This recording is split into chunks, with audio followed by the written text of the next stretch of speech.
Hi guys, today we're going to be taking a quick look at Gigabyte's new G1 Sniper 2. Now originally the G1 Killer series was launched back in January and it consisted of the Assassin, the Guerrilla and the Sniper. But that was concerned with the Intel X68 chipset. But we've got a new batch using the Intel Z68 chipset, so we're talking Sandy Bridge here. And the first of those to debut is the G1 Sniper 2. So with this board, we've got some fantastic features, of course. The big talk at the moment with Ivy Bridge coming up. We've got PCI Express 3.0, and we've also got some great stuff like the dedicated network chip Killer E2100 from BigFoot. We've got a creative chip as well, dedicated creative chip for audio, and the capacitors to support that as well. I'll go into that in the video a bit later on. So what we're going to do now, I'm going to take you on a quick unbox. I'm going to show you the various features, and I hope you enjoy the video. Okay, so kicking things off, here's the packaging. I'm going to take you on a quick unbox, show you what's inside. If you aren't familiar with the G1 Killer series, this takes on a military style of the packaging and also on the board. It looks pretty cool actually, different from what you would typically get with just a plain box, a solid colour or perhaps a metallic look. This is pretty cool. You've got rust and bullet holes and all the various technologies involved here. Spinning it over, diagram of the Sniper 2 and all the various features. If you can see this, there is a lot of features. I'm not going to go through them all, but you get the idea. There is a lot involved with this board. And I'm just going to open this up for you, just bear with me.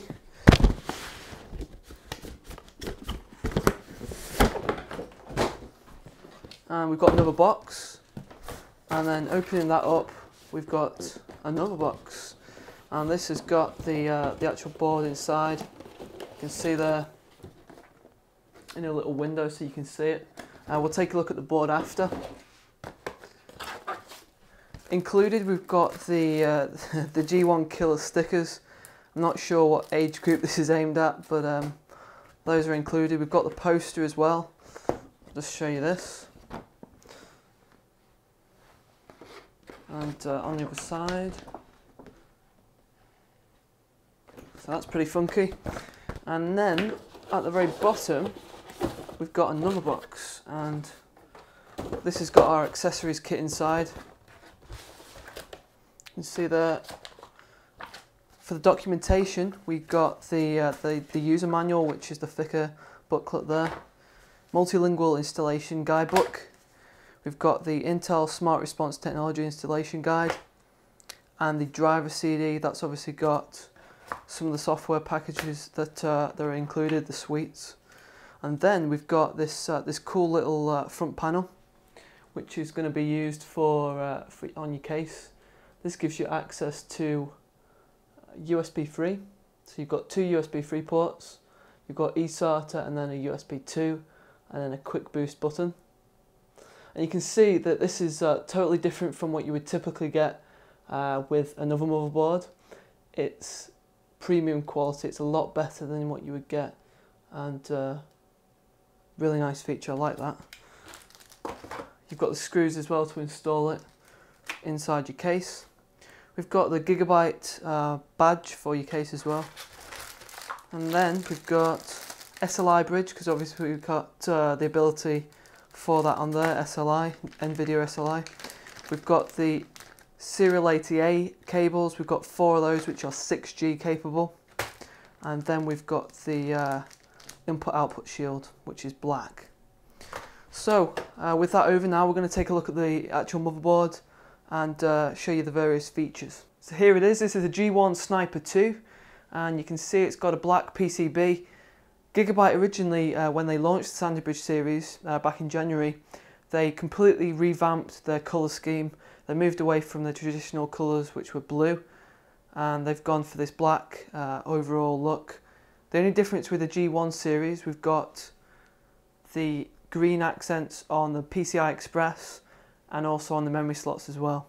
So it sets it off really nice. It's going to go great with some of the cases out there which are NVIDIA edition, such as the Cooler Masters and There's also the BitPhoenix Colossus Venom Edition, so if you're going for something where you want to team it up with a really nice colour scheme, then that's going to go great with that case as well.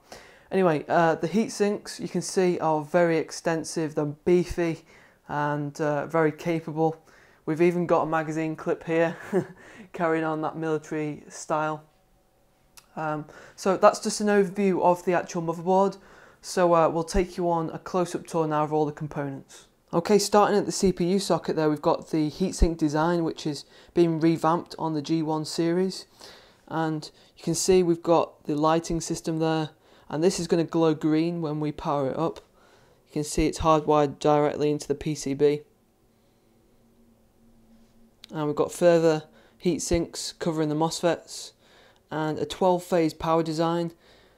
8 of those are going to be for the CPU and the 4 for directed towards the memory. This is LGA 1155, so we've got support for Intel's Core i7, i5 and i3. We've actually got a 2500K inside here already because we've done the review. And we've got 8-pin power for extra juice, overclocks. It's going to be a bit more stable. Looking at the memory slots there, we've got support for dual channel DDR3 from 1066 MHz all the way up to 2133. We've also got support for Intel XMP and a maximum of 32 gig. There we can see the 24-pin power. Then next to that we've got the USB 3 header, and we can team that up with the USB 3 front fascia, which I showed you in the packaging. And then next to that we've got the hard disk drive storage, so that's the SATA ports. The black ones are, the two black ones are SATA 2, so that's 3G. And the white and the grey ones are SATA 3, so we've got support there for 6G. Provided by Intel Z68 chipset and Marvel. Covering the Intel Z68 chip there, we've got a massive magazine styled heatsink. You can see there it covers a large portion of the board. You would not be able to miss this. And we've even got a little bullet emerging from the very bottom. Moving to the PCI Express slots there, we've got support for PCI Express 3.0. And these two green slots are, well, the top one is X16 and the bottom one is X8. So if you've only got a single card configuration, then you're better off putting it in the top slot. But if you're going to use a dual card configuration like SLI or Crossfire X, then it's going to drop the speed down to X8. We've also got X1 slots, which are the smaller ones. We've got 2 of those, and then we've got the PCI, 2 PCI slots, and those are going to be for older sort of devices such as your sound card or things like that.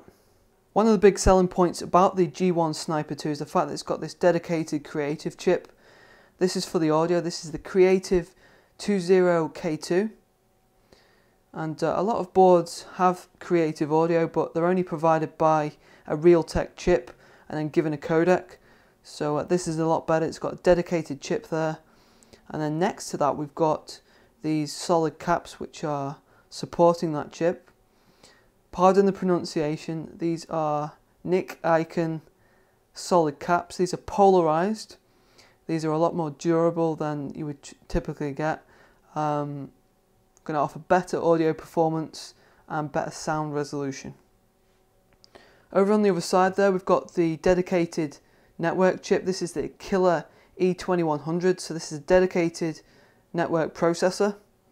It's going to take the load off the CPU as it's a processor itself, and this has got 1 gig of DDR2.